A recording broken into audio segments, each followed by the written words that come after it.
مطلب وہ کر سکتے ہیں. سمپل اس میں یہ ہے، تا فتحہ یا تا زبر تا، اور را زبر را، اور کاف زبر لام، یہ تو جوائننگ ہو رہی ہے. تو اس میں کل، پھر لام زبر لا، وی. اب وی کیا ہے؟ وی جو ہے یہ یا مدہ ہے، یا مدیہ. ٹھیک ہے، یا مدیہ میننگ واٹ؟ جیسے جیسے ہم نارمل کھڑی زبر، کھڑی زیر اور الٹی پیش کو پڑھتے ہیں، اسی طرح ہم اس کو پڑھیں گے. زال زیر یا وی. ٹھیک ہے، اس کو بھی ہمیں ویسے ہی 2 حرکت لمبا کرنا ہے، جیسے یہاں پہ ہم نے کھڑی زبر کے لیے با کو لمبا کیا. تو یہاں پہ بھی میں 2 مارکس لگا دیتی ہوں. دیکھیں، آپ کہہ سکتے ہیں کہ یہ یہاں پہ جو کھڑی زبر ہے، یہ کھڑی زبر سے ہمیں پتہ چل رہا ہے کہ 2 حرکت لمبی ہوگی. اور یہاں پہ جو ایک فارمولا ہے، آپ سمجھ لیں کہ یہ فارمولا ہے. اور فارمولا کیا ہے؟ یا ساکن، یہاں پہ آپ دیکھ رہے ہیں یا ساکن سے پہلے زیر، یا ساکن ہو اور اس سے پہلے کوئی بھی الف سے لے کے یا تک کوئی سا بھی لیٹر ہو، اور اس میں کیا ہو؟ زیر ہو، تو کیا ہوگی؟ یا مدہ بن جائے گی. پھر اسے ہم 2 حرکات یعنی 1 فنگر اسٹریچ کرنے کے برابر لمبا کریں گے. تو ہم پڑھیں گے تبارک الذی، بی یا دی، ہل، ملکو. یہ سب جو ہیں ایک ایک حرکت کے لیٹرز ہیں، بی یا دی اور ہل. حاضر لام، حاضر لام سے ساکن سے مل رہی ہے، تو اور پھر میم پیش لام مل، اور کاف پیش کو. ٹھیک ہے، اس کے بعد وا، ہو، وا. ٹھیک ہے، آ، لا. اس کو بھی میں نے یلو ہائی لائٹ کیا تھا. اب یہ دیکھیں پھر سے کیا ہے؟ کھڑی زبر. تو اس کو ہم الا نہیں پڑھیں گے، ہم اسے پڑھیں گے آلا. آپ اپنی 1 فنگر کو اسٹریچ کریں گے، اوپن کریں گے. ٹھیک ہے، اور پھر پڑھیں گے آلا، وَهُوَ عَلَى کلی، کل. کاف پیش لام کل. ہمیں پتا ہے کہ شدہ جب پڑھتے ہیں تو شدہ کے نیچے جو کوئی بھی حرف ہوتا ہے وہ 2 دفعہ پڑھا جاتا ہے. تو 2 دفعہ کیسے پڑھا جاتا ہے؟ 2 دفعہ وہ اس طرح پڑھا جاتا ہے کہ، کھول کے لکھ کے دکھاتی ہوں، کاف پیش لام کل لام زیلی. اچھا، اب یہ کاف کے اوپر تو پیش ہے، اور لام کے ساتھ ہم نے اسے جوائن کیا، اور پھر لام کے نیچے زیر ہے. ٹھیک ہے، سو کاف پیش لام کل لام زیر لی، ایسے ہی پڑھتے ہیں ہم اسے. تو اصل میں ہوتا یہ ہے کہ جو یہ کاف پیش ہے، یہ یہاں پہ ایک انویزیبل لام ہے جس سے کنیکٹ ہوتی ہے. کاف پیش لام جو میں نے آپ کو یہاں لکھ کے دکھا دیا، کاف پیش لام کل. ٹھیک ہے، تو بیسکلی جب یہ انویزیبل لام سے جوائن ہوتی ہے، اور پھر یہاں پہ شدہ کے نیچے جو لام ہمیں نظر آ رہا ہے اس کے نیچے ہمیں زیر بھی نظر آ رہی ہے، تو وہ بھی پھر ہم نے لکھ دی یہاں پہ. تو بن گیا، کیا بن گیا؟ لفظ کلی، کلی. آگے شین زبر یا شئی، شے نہیں کہنا اس کو، شئی، شئی. ان، شئی ان. ٹھیک ہے، کو، دیر. اب یہ دیر میں دال اور یا کو میں نے کیوں ہائی لائٹ کیا؟ یہاں پہ بھی وہی قاعدہ بن رہا ہے یا مدہ کا، جو یہاں ری میں بن رہا تھا. یہاں دیکھیں یا ساکن ہے، اور یا ساکن سے پہلے دال پہ زیر ہے، تو ہم اسے قدیر پڑھیں گے. اور چونکہ ویسے تو الف واو اور یا مدہ ایک انگلی سٹریچ کرنے کے برابر ہی لمبی ہوتی ہیں، جیسے کھڑی زبر کھڑی زیر یا کھڑی پیش.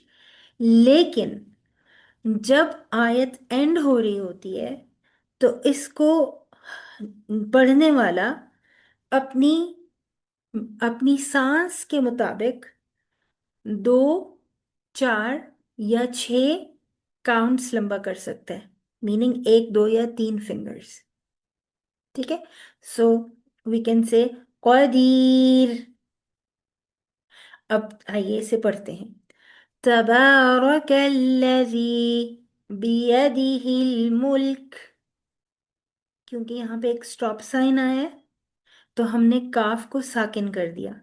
یہاں پہ پیش ہے، دمہ ہے، لیکن ہم اسے کیونکہ رک رہے ہیں، یہاں پہ ہم وقف کر رہے ہیں یا سٹاپ کر رہے ہیں، تو ہم یہاں کاف کو ہم ساکن کر لیں گے. پھر سے تبارک الذی بیدہ الملک وہو علی کل وهو على كل شيء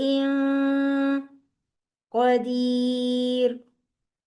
شيء قدير. اب اگر آپ نے نوٹ کیا ہو تو میں نے اسے شیئن نہیں پڑھا. مطلب میں نے یہاں پہ تنوین ہے، دو زیر ہے حمزہ پہ، اور میں نے اسے شیئن نہیں پڑھا، شیئن قدیر. کیوں؟ اس لیے کیونکہ یہاں پہ ایک قاعدہ ہو رہا ہے. یہ قاعدہ ہے نون ساکن اور تنوین کا. جب نون ساکن اور تنوین کے بعد پوری الف بے میں سے کوئی سا بھی حرف آ جائے ایکسپٹ، یعنی ادر دین حمزہ ہا عین ہا غین خا، یہ حروف حلقی ہیں. ان 6 لیٹرز کے علاوہ ان 6 لیٹرز کے علاوہ یرملون word combination, sorry letter combination. تو یرملون، اب یہاں پہ اگر میں لکھوں تو میں اسے ایسے لکھ لوں گی جس سو کہ آپ کو یاد رہ جائے. یہ آپ لوگ کاپی کر لیجئے گا کسی ڈائری میں تاکہ آپ کو یاد رہے، جو کوئی دیکھے تو نوٹس لے، کیونکہ میں پھر یہ اریز کر لوں گی. تو کون سے لیٹرز ہیں؟ پہلے ہیں لیٹرز آف دا تھروٹ یا حروف حلقی. تو ان میں کون سے آتے ہیں؟ حمزہ، ہا، عین، ہا، غین، خا. ٹھیک ہے، 6 لیٹرز آف دا تھروٹ: حمزہ، ہا، عین، ہا، غین، خا.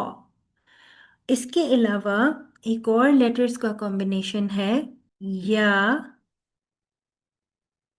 را، میم، لام، واو، نون. تو یہ 6 اور یہ 6 ٹوٹل ہو گئے 12، اور اس کے علاوہ اس میں ہم شامل کریں گے جو ہوں گے الف اور با. تو یہ ٹوٹل ہو گئے 14 لیٹرز.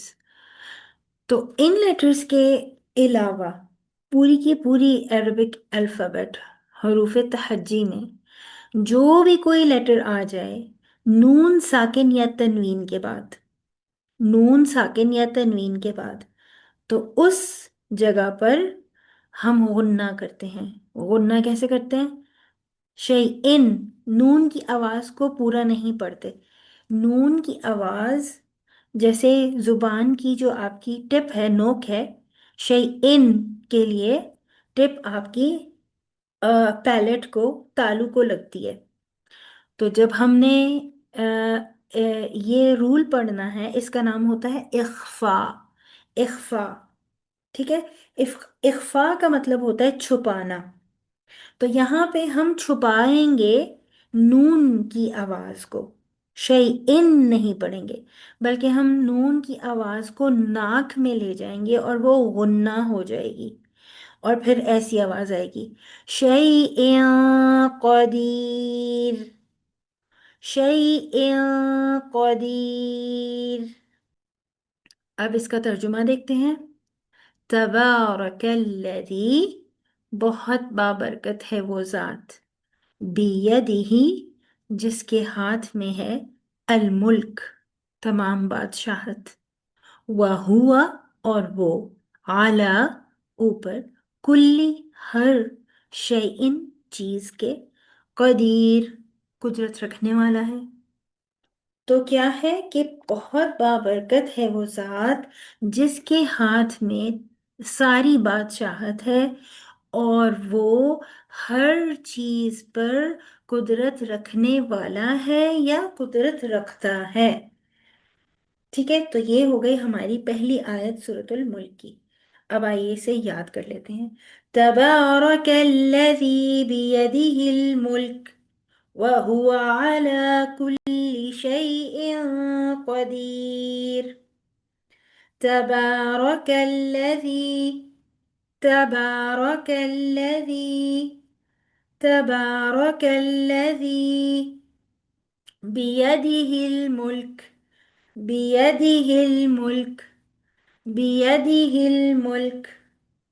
تبارك الذي بيده الملك، تبارك الذي بيده الملك، تبارك الذي بيده الملك وهو على كل شيء قدير، وهو على كل شيء قدير. تبارك الذي بيده الملك وهو على كل شيء قدیر. ابھی کے لیے آپ بس اس آیت کو حفظ کرنے کی کوشش کیجئے، اور انشاءاللہ پھر ہم نیکسٹ سیشن میں ملتے ہیں.